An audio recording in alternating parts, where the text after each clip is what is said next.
Good evening, everyone. Welcome to the Immigration Talk Show brought to you by Sakshi TV. My name is Ranjit. We are here today with the attorney Prashanti Reddy to discuss latest updates on immigration, frequently asked questions on H-1B, and other immigration matters. You can call the numbers displayed on the screen and ask any question related to immigration, and our attorney will be glad to answer. We'll start taking calls in few minutes. Before that, I would like to repeat the disclaimer. Please note that the show is not intended to provide any legal advice. It is general in nature and it is only for informational purposes. Sakshi TV News, our agents are not responsible in any way for your actions. Use the information at your own risk. Also, if you would like to reach the attorney for private consultations, please reach Prashanti at 212-354-1010 or prashanti@reddyesq.com. Hi Prashanti Garu, how are you? Hello, Ranjit Garu. Good, thanks. How are you? I'm good. Thanks for asking. So, we have few topics to discuss today. The latest topic that's going around the news is that there is a new proposal, the interim final rule to implement new H-1B restrictions. So could you please, throw some light on this and what's happening and, what's the proposal actually meant to be? Right. So recently we have noticed that H-1B RFEs have reduced a little bit. This is basically because of a lawsuit that was filed, USCIS ITServe versus Cessna. And as a result of this lawsuit, there was a settlement, and then that was followed up by a memo from USCIS, and where they basically said that the right to control information that is being asked in the RFEs, that cannot be asked anymore. So for those who don't know, right to control is basically they want to see an employer-employee relationship between the beneficiary and the petitioner, the company that's filing the H1. And sometimes when the employee is working at a different workplace, for example, at the client site, they're often saying that there is no employer-employee relationship because they're saying an important element or the only element that has to be looked at is the right to control. So since he's not working at your office and you don't have the right to control him physically, so therefore the employer-employee relationship doesn't exist. As per common law or with reference to other law, employer-employee relationship is usually defined as the right to hire, fire, or control. It's not, you don't have to have all the elements. So they were basically, USCIS was asking for all the elements to be present, and thereby they were, going against common law and, common sense also. So as a result of which, this organization called ITServe filed a lawsuit, and they were successful because the judge agreed that the USCIS cannot change the law, or cannot make decisions without actually making a rule, publishing a rule, and then opening it up for public comments. So there were many reasons why the judge agreed with them. As a result of which they had USCIS published this memo where they eliminated this whole definition of employer-employee relationship. And so it had become much easier for employers to file H1s because they didn't have to show this onerous documentation of contracts, employment agreements, purchase orders, letters from clients with specific language with reference to right to control. So all that has been eliminated. But then what has happened now is they have tried to impose all those restrictions again. So they're trying to bring back the employer-employee relationship with reference to right to control, and also formalize the other big problem we have, which is specialty occupation definitions.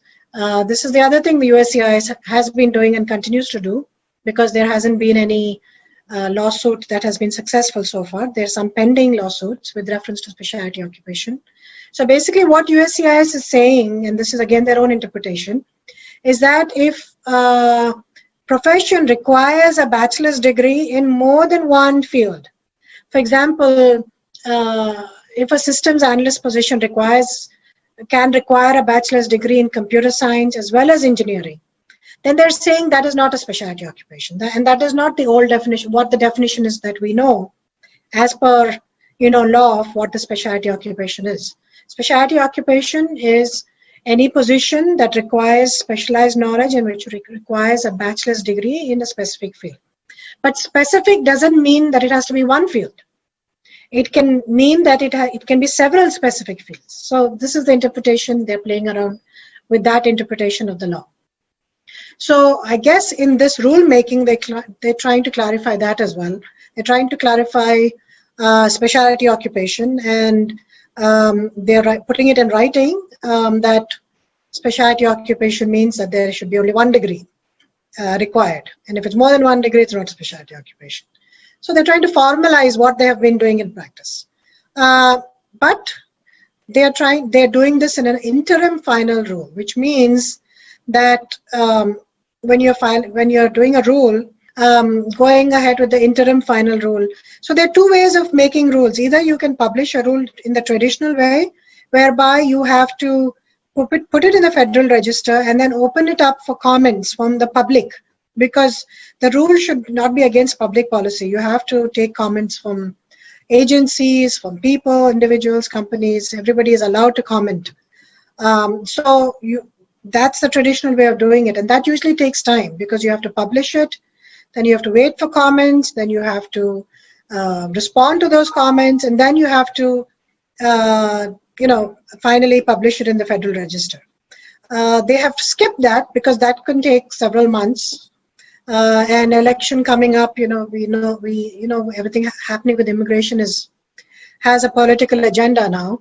So with elections coming up, they don't have the time to do a traditional publish a traditional regulation. So they're in a traditional way. So they're doing an interim final regulation, which means that comment period is not required, and it can be published immediately to be effective immediately.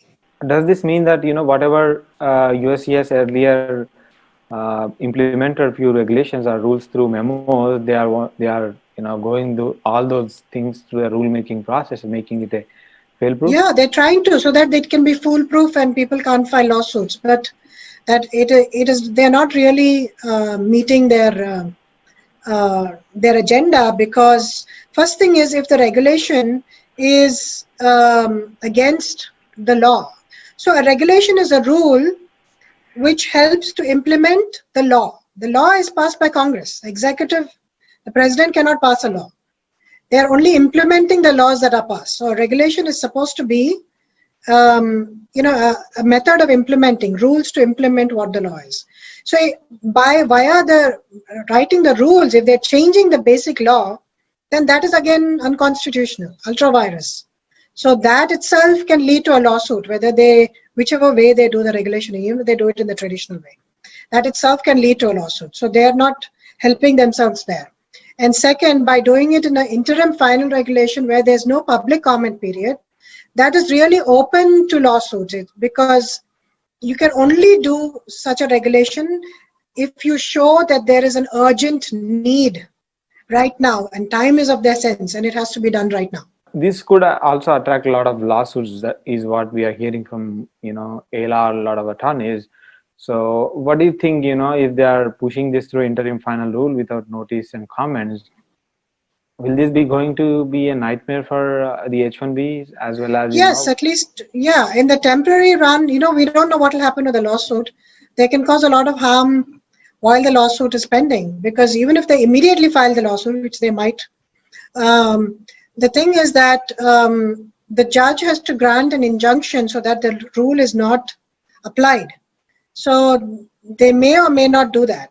So if it goes through the merits, it might take some time, right, for the final decision from the judge. So yes, it could. It's definitely a nightmare for all those people filing for a H1. But I'm hopeful, because not every law that goes to the ombudsman is sent to the ombudsman for review is actually published. So I'm hoping that it won't get published. I'm just hoping, but let's see, how things go. We will know very soon. Another topic we have, a lot of people are asking is about cap gap. So could you please, let us know what is exactly cap gap, and who can use it, and how exactly it works? Right. So basically, cap gap is for, if, for example, what would happen in the past is if you filed a H1, and when you're filing for at the consulate, when you're filing for basically under the cap, basically you're filing in advance. So you're filing 6 months in advance for something that's starting October 1st. So in a lot of cases when people were in the United States, they had to maintain their status for 6 months for that period until the H1 actually got approved. And what was happening is a lot of these students who were filing a change of status from F1 to H1 were not able to maintain their status because in that 6 months their status was expiring. So they would have to then take additional classes, maybe take a separate, enroll in school again for a separate degree. This was extremely expensive. So in order to avoid that, because this was an artificial situation created by, the unavailability of H1B numbers, people filing on the first day of availability, the numbers getting over on the first day, and then having to wait, 6 months after that. So USCIS came up with a rule that as long as you were in status when you filed, until the time that you actually get the H1 or the H1 gets denied, you will continue to be in that status that you were in when you actually filed. So for example, if you were in an OPT status when you filed for the H1, then throughout that period until your October 1st comes up, or the H1 gets approved, whichever is later, you will continue to be on that OPT status even though your OPT expires. So it was an artificial status granted to students. That's what the cap gap is.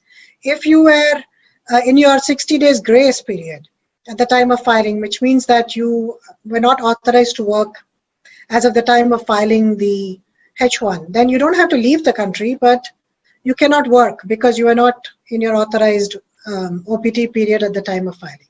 So these are some of the nuances of the cap gap.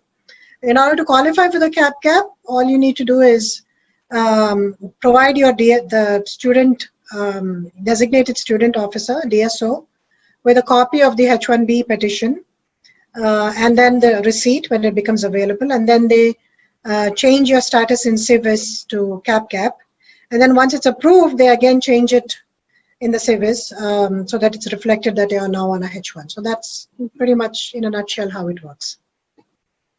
So will the DSO issue an I-20 for the cap gap, or is it something different? No, they don't. It's just recorded in their Civis, and also as a result of which you can't travel during a cap gap because it's an interim status that is provided. It's not actual status where you can change your status or do something different.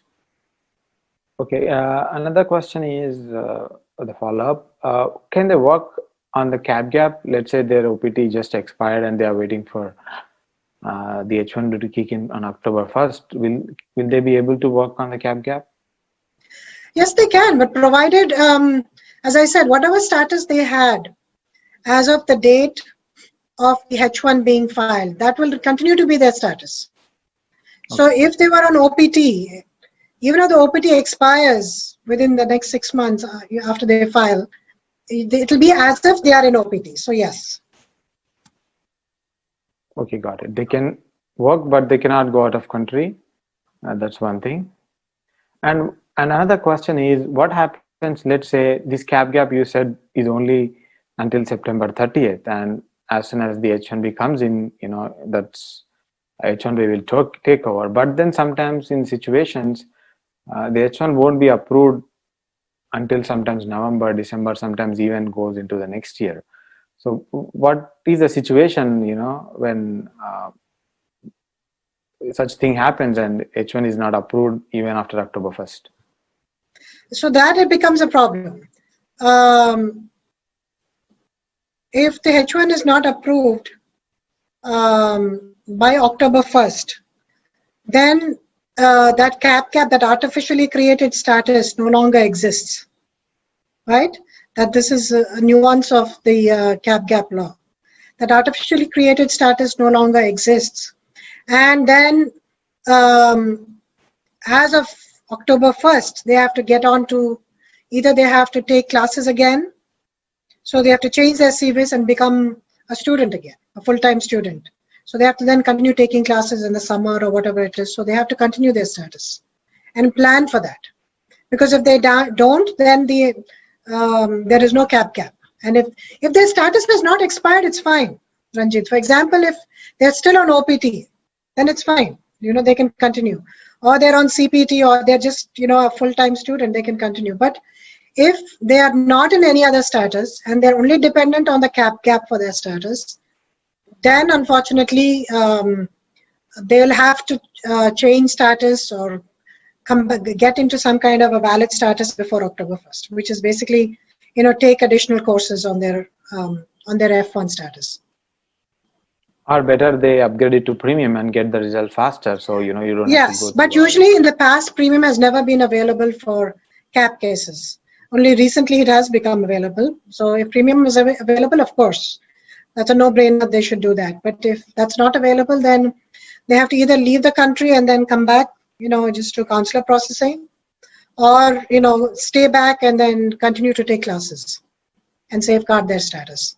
Okay, another question, let's say they are utilizing the cap and unfortunately if the H1B is rejected for some reason, or let's say H1B is approved only as a consular process, what are the steps they have to do? Can they stay for a bit, or they have to leave the country, or what options do they have? Can they change the status to another visa, or what options do they have?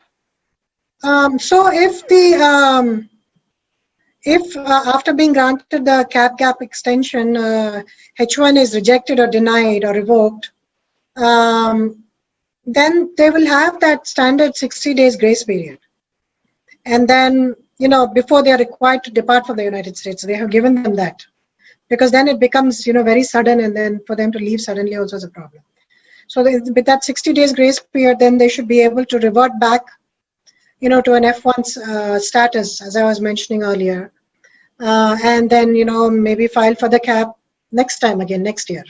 So that they do have that option. Okay, got it. So, they have a 60 days time in which they have to decide what to be done and then take a decision. Another question, do they have any grace period for OPT? Let's say someone's OPT is expiring, let's assume in November. Do they have to leave immediately after the OPT expires, or, we heard that there's a 60-day grace for the OPT as well? So there's no 60-day grace at both times. The 60-day grace, before they apply for an OPT, they have 60 days grace, If they don't use that, then they have 60 days grace after the OPT is over. So you don't get two 60-day grace periods. It's only one 60-day grace period that you get, that you can make use of to file, from an F1 to a H1 or whatever it might be. Can they work during this grace period? Even let's assume if it's a cap grace. No, it's just a grace period which allows them to change or extend their status. Okay, so they cannot work in that period. Correct.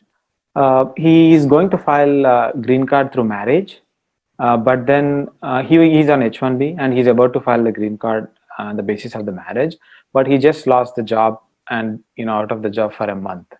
So what happens if he applies for the green card based on the basis of marriage?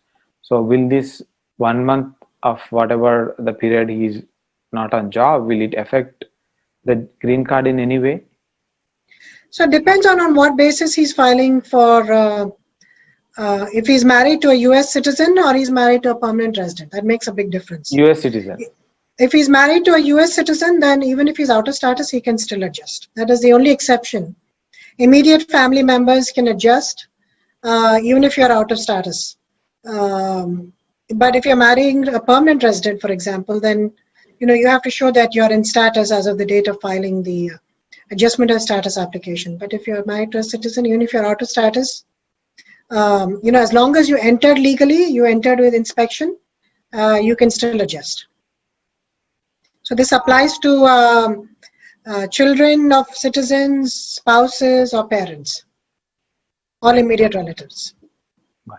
Another question, a follow-up question is, because now there is no job there, someone has to show that they are sponsoring, or either the wife or someone has to show some money or sponsorship that they are sponsoring the GC. So is that the case, or who can support this? Let's say even the spouse is not employed or not enough salary. Let's assume they don't have, probably they only have, let's say 20,000 or 30,000 a year.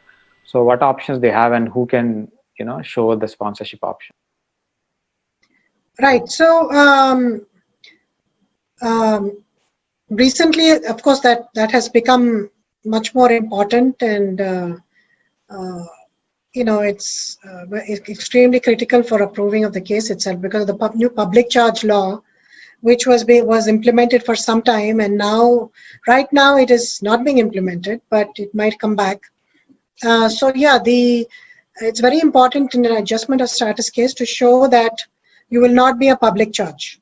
So even presently there is a limited, it is not as expansive as what we had, but we still, as you said, you have to show that the person will not become a public charge. And that is usually done via an affidavit of support.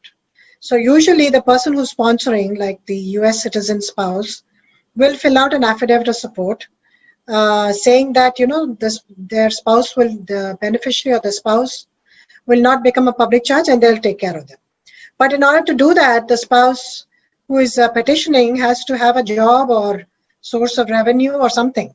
So if they don't have a job, then the alternative is to have the beneficiary spouse, if that person has a job, suppose he's on a H1, like you said, he or she, then the beneficiary spouse who's on a H1 can fill out an I-864A as a joint sponsor.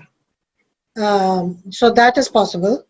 If both are not working, then it's possible that a family member can sponsor. So the family member has to fill out a separate affidavit of support or I-864.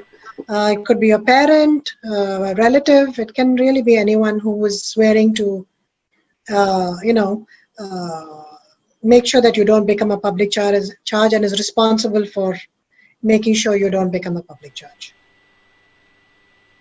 Okay, so someone should say, whoever has earnings or income has to say that they will support and will not be a public charge. Right. So the income has to be above the poverty guidelines. So the poverty guidelines are some 25,000 per year for a family of 4. So it's not a very high mark for many people who are earning, but for people who are not doing professional jobs or doing menial jobs, it might not be easy to reach that annual salary. Okay. Another follow-up question here is, let's say they don't have enough, whatever the money you said, and they filed the application, but then after a few days, the H1B, he got the job, whoever was on H1B, applied the GC. So will that be okay if they send the yeah, because you can always update at the time of the interview, or if there's an RFE, you can always update, send a new I-864 with the new information and the new pay stubs or employment letters. So you can always update that information. So another question is about the automatic visa revalidation. I know this was possible before the borders closed, and now there is no border. We don't have any borders, but then few people have an option to travel out of the US in flights, especially to Canada or Mexico.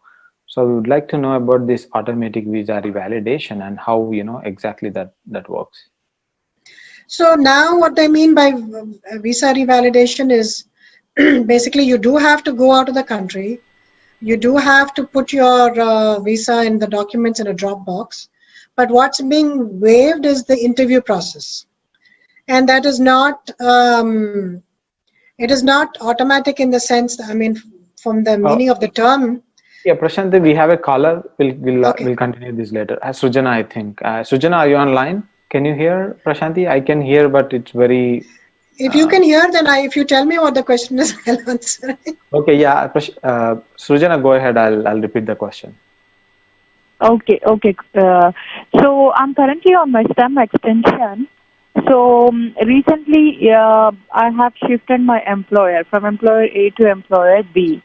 So after my switch to the employer B, I came to know that my H1B, which was applied by employer A, has been picked up in the second attempt lottery.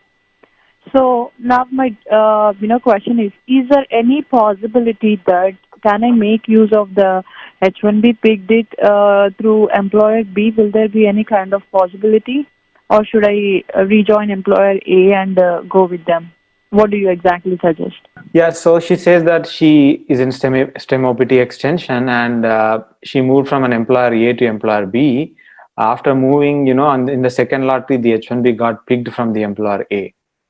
Now she is asking if there is any possibility that she can use that H1B for employer B, or she has to go back only to the employer A. Right. No, the lottery, the numbers are allocated as per the employers. So if it is allocated via employer A, then if you want to file that H1, you'll have to move to employer A at least as of October 1st. Or whenever the H1 gets approved. So if you're willing to do that, you can go ahead and file the H1. So I think you got your answer, Sujana. So you only can utilize the employer A. So if you still have a job with the employer A, you can go with them and continue working for employer A and get the H1B approved. And you can start working on H1B from October 1st, or whichever the date the H1B is approved. And you can always move out to another employer after October 1st. That is right? Yes. So she doesn't have to start immediately with that employer. Just file the H1 because you have to file it before November 20th, right?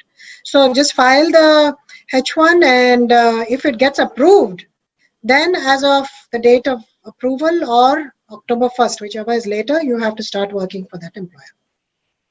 Okay, we have another caller, Pankaj. Let's take the call. Hi, Pankaj. Welcome to the Immigration Talk Show, and you are on the air. You can talk to the attorney and ask your question. Sure. Hi. Thank you so much for taking up my question. I'm having question for E3 visa change of employer. My E3 visa validity is 1 year left. I-94 is also 1 year left. And now if I change the employer with the new approved LCA, can I work straight away with this employer till 1 year? And as soon as my visa gets near to expiry, I will basically go with my approved LCA or 1 year old one, and with the pay slips and all those things to the border. Will that be okay? So if your question is, can you file for an extension or a transfer for an E3 while you're in the country? Yes, absolutely you can. You can do that. It's just a different process, and it's a little bit more complicated than the usual way that we do the E3, which is going to the consulate and getting extension or change of employer or whatever it might be. That's usually easier, but now because of traveling being a problem, we are filing extensions or transfers within the US with the USCIS.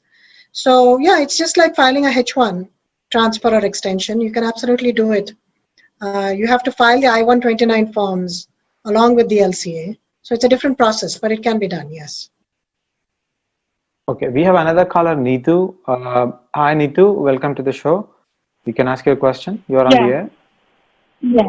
Yeah, I'm here. Yeah. My question is related with H4EAD biometrics. Like it's almost like 6 months for me. Like I have filed in March, but like still there is the same status. I mean, it's not moving.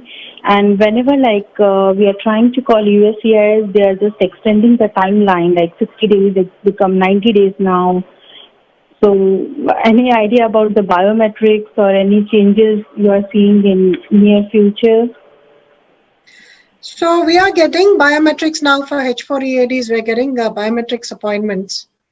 But in general, those H4EADs and H4s are taking 6 to 8 months to get approved. Very long waiting period. And our suggestion is If it is, more than 4+ months, well, you have to do certain things first, which looks like you've done. You have to, call or email USCIS for your case status. You can approach your local congressman and ask them to check up on your status. They will do that. Every congressman, senator will have an immigration department, and they do that frequently for their constituents. The third thing to do is also follow up with the ombudsman's office. It's very easy to do that. Email them and with all your information, and they will keep following up on your behalf with USCIS, and they keep sending you weekly or monthly emails that they have followed up, and this is the status, this is what they have said. So they even send you sometimes weekly or once in 2 weeks, they will send you emails. They're pretty good. So if all of that is not working, then the other thing to do is a mandamus application with the federal court. Basically, a mandamus application is you're forcing the government to make a decision on your case within a reasonable period of time. So if something is taking a long time, you're telling the judge to ask USCIS to adjudicate your case in a timely manner. And you will show them you also have to show, obviously, that you have done everything else possible to follow up on your case, and you also have to show what is the harm that is being caused, loss of job, etc., by them not adjudicating it on time. So that mandamus is actually easier than most people think. It's something that can be done. A lot of people have done that, especially in the H4 EAD situation. Something to consider for sure. It's not as prohibitively expensive as people think, that as soon as they say lawsuit, they think that it's in $10,000s of dollars. So it's not necessarily the case. Another caller, Mohan. Hi, Mohan. Welcome to the show. Please ask your question. Yeah. You are on the air. Yeah, hello. Hi. My name is Mohan. So I have one question. My wife was on STEM OPT, and unfortunately, when we applied for extension, it was rejected for stating some reason. So then, within 2 weeks of time, we have submitted one. I think I'm on H1B and I have 140 approved. We have submitted H4 and H4 EAD. So our law office has filed through non-pro processing, NP non-pro processing. So I think it is pending more than 105 days. So 105 days, and we only have until October to be here. To be in US. Otherwise, my law office told we will fall in the 3 years ban period. So what you feel the best way to do here? I think in your situation, if it was not for COVID, I would just blindly tell you, don't even bother to file nunc-pro-tunc change of status, especially for a H4 situation. Just leave the country and come back, apply for a H4 and come back. But unfortunately, in the situation that we face today, where consulates are closed and travel is difficult, I guess you had to take that step where you filed, rightly so, filed the nunc-pro-tunc change of status. The only thing I can tell you is, I guess because of the biometrics and in general, processing time is for H4s and H4 EADs, as I said, it's taking 8 months. So it could be that, so you will go beyond that 6-month period. If it gets approved, it's fine. So it's a risk, right? If it gets approved, it's fine. Everything is forgiven. But if it doesn't get approved, and then you're forced to leave, and if it goes beyond 6 months, the decision, you come to know the decision after 6 months, then you will be unlawfully, you will be barred from re-entering the country for 10 years because of that whole unlawful presence law. I mean, again, it's within the discretion of the consulate whether they apply it or not, because I've seen in the past in H4 situations, they have not applied it. But again, it's a risk and no one knows what the result will be. Maybe the best bet is before the 6 months is getting over to leave, and then either apply where the consulates are open in Canada or Mexico, or go back to India and wait for the consulates to open up, or ask for an emergency visa in India. But definitely, I think the best situation would be if you don't get any response with reference to your wife's case before 6 months, then you should leave. I mean, your wife should leave and then, apply via consular processing. Okay, I hope that answers your question.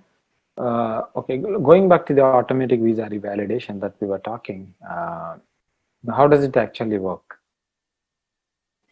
So so that's what it is. What they're calling automatic visa revalidation is you have to put the passport in the box and then submit your documents, and they will look at it and they will decide if it's discretionary again. So just because you put it in the drop box and you qualify for it doesn't mean that you won't be called for an interview. So it's possible that you'll be called for an interview, or it's possible that they'll waive the interview.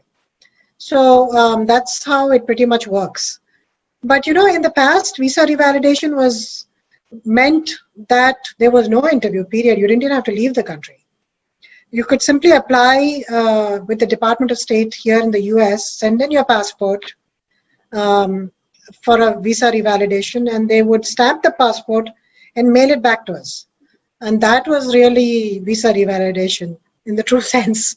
So when they say automatic visa revalidation, now I'm like, what does it mean, So I don't see any benefit really if you have to leave the country anyway and it's discretionary after that.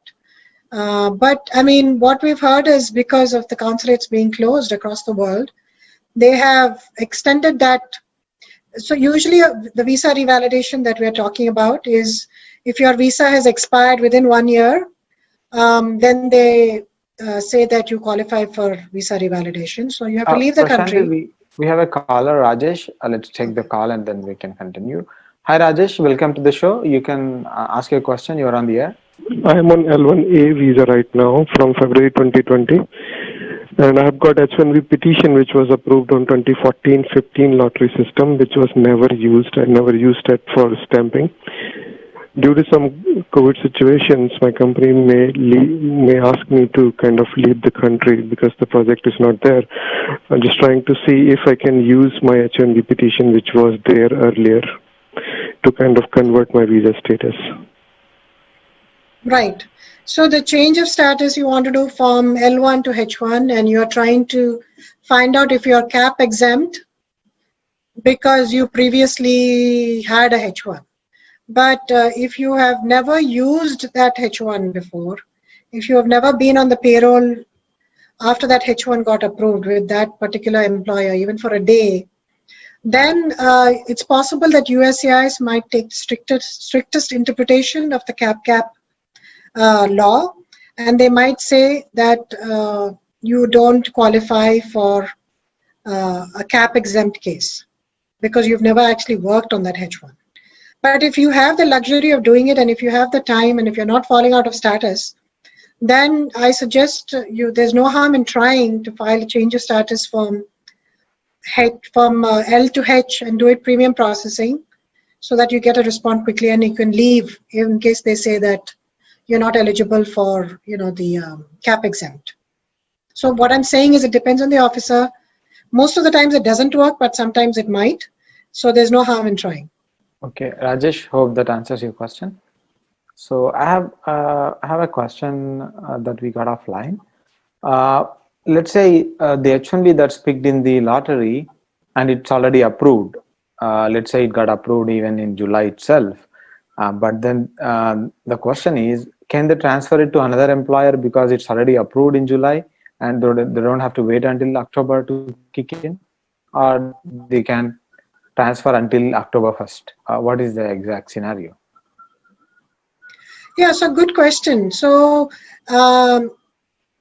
if it is before October, the person is not on a H1, right? So there's no question of a transfer. The person is on their previous status. So you have to file a change of status from that status, say F1, again to a H1. So if you have to file a change of status from an F1 to H1, again, the question arises is if you're CAP exempt. Again, the same thing. If you have never worked on that H1 yet because it's at a future date, then you may not be CAP exempt. because the H1 is not yet. Two reasons here. The first thing is the validity of the H1 is sometime in the future, and the second thing is you've never worked on that H1, so they may not interpret that as being cap exempt. Okay, got it. Another question is, what happens, let's say employer revoked the H1B before the October 1st even got in. I mean, they thought the project would come in, but then because of some circumstances, or especially in this COVID scenario, they don't have it now, or they don't have any job. So, and they revoke the H1B after it's approved before the October 1st. Can they use that H1B or no? Again, same thing. If they have not worked on the H1, even a single day, for example, if they revoke it on October 2nd, then they are cap exempt because they worked for one day on that H1. But if they have not worked at all, because it was again October 1st and before October 1st itself it's revoked, then arguably it's not cap exempt. That is how they have been interpreting it in the strictest possible fashion. But again, there's no harm in trying. At the most, you lose your USCIS fee as long as you're not jeopardizing your status by trying. I would suggest to try. Okay, got it. So we have a couple of questions regarding the E3 and TN visas. Could you throw some light on what E3 visa is and who are eligible for E3 visa, and what is a TN visa and who are all eligible for TN visa? So E3s and TNs are good substitutes for H1, especially when the cap is over. But unfortunately, you have to be a national of a certain country to be eligible for either of them. So for the TN, you have to be a national of Mexico or Canada. And for the E3, you have to be a national of Australia. So you don't have to be born in those countries, but you have to be an Australian citizen or a Mexican citizen or a Canadian citizen. Hold their passport, hold the passport of the country, right? Correct. Yes, correct. Then you qualify for those visas. In the TN visa situation, there is a list of NAFTA basically has provided a list of occupations that qualify for TN. So as long as you're within those occupations, and they've also, along with the occupations, given who qualifies, like what degree you need to have, what education you need to have in order to work in this profession. So as long as you, number one, are working in that profession, have a job offer in that profession, or number two, you also have a qualification based on the list that they have given, you qualify for the TN. So it's different from a H1. You don't have to show that you have a bachelor's degree, or it really depends on, for example, in the IT professions, there's an engineer position, and it says you have to have a bachelor's in engineering. It doesn't say necessarily computer science. So it's a little bit different from the H1, the nuances that they have with reference to specialty occupation. The problem with TN is there is a limited intent to dual intent problem.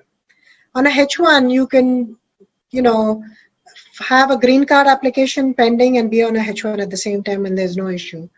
With a TN, there can be an issue with reference to intent if you have, say, a green card pending, either family-based or employment-based. So when you apply for it, when you're outside the country and you're trying to come back in, get an extension, then it's possible that you have a green card pending that they may not give you the TN, unless you're able to show that there is no intent. So that's kind of hard. So for the E3, this is again for Australian nationals, Australian citizens, and they pretty much follow the same rules as specialty occupation. So basically, if it's a specialty occupation for a H1, you qualify for the E3 as well, and it's the same rules as to which job qualifies for a specialty occupation and which doesn't. So pretty much that's an E3 that can be again granted outside the country. You don't have to apply, unlike a H1 where you have to file and get an approval at USCIS and then go to the consulate. Both the TN and the E3, you can apply directly at the consulate. You don't have to fill out any forms with USCIS here. You can directly go to the consulate, apply, and get the E3 and come into the country. Yeah. Sorry, Prashanti, sorry to interrupt you. We have a caller, Dhananjay Reddy. Let's take the call and then we'll continue. Hi, Dhananjay Reddy. Welcome to the show. You're on the air and you can ask your question. Yeah, thanks for taking my call. Actually, I want to talk to, Prashant Reddy about, spouse visa. Actually, my son got married last year, February in India, and we applied for spouse visa for my daughter-in-law, I-130, and which was approved in June last year. And then, she attended interview at Mumbai, this year, February, and she got issued with, 221G, and they wanted, some additional documentation, which we submitted all the information, and we did not get any update after that. And now, it is more than 1.5 years, and we really don't know what to do. What is the best way to move it on, quickly?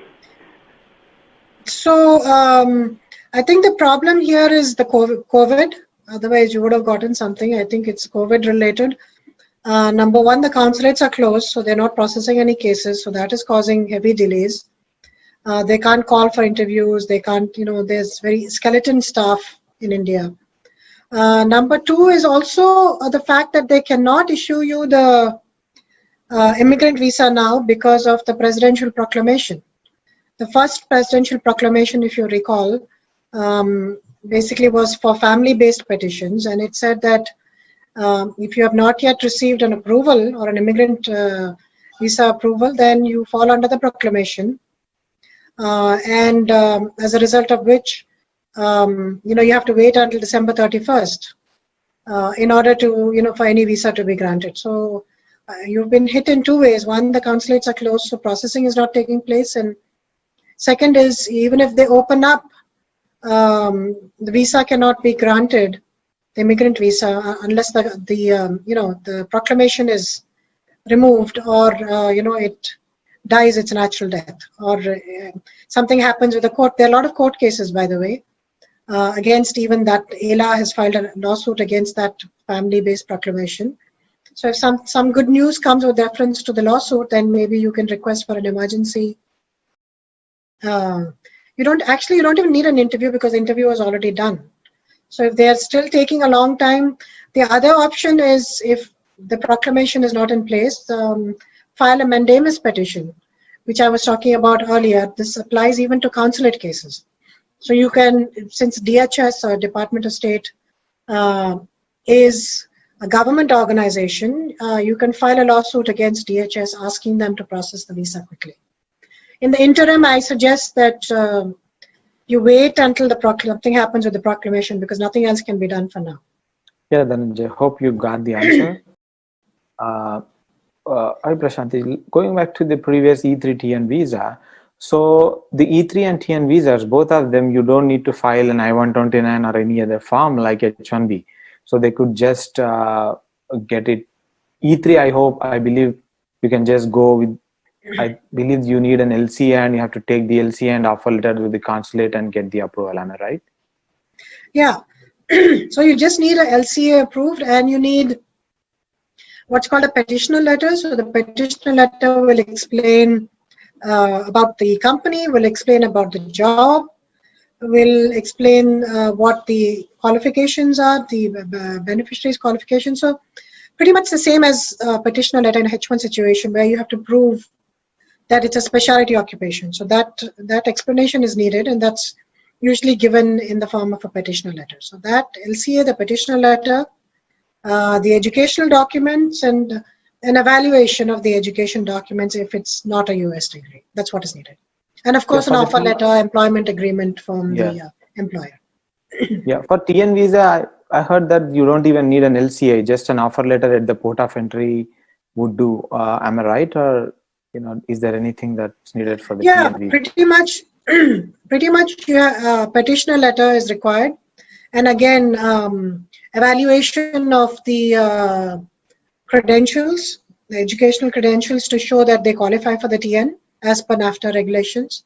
That's what is needed. And of course, the intent question might come up, so you have to be same thing if you went for an F1 or a B2 visa, how you have to show that you have the intent of returning and that you have ties to the US. That's the same. You have to do the same thing.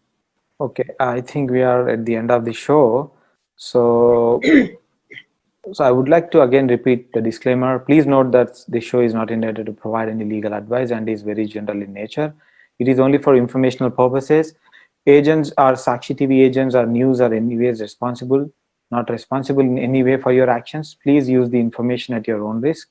If you have to reach the attorney Prashanti Reddy for the private consultation, please reach her at 212-354-1010 or prashanti@reddyesq.com.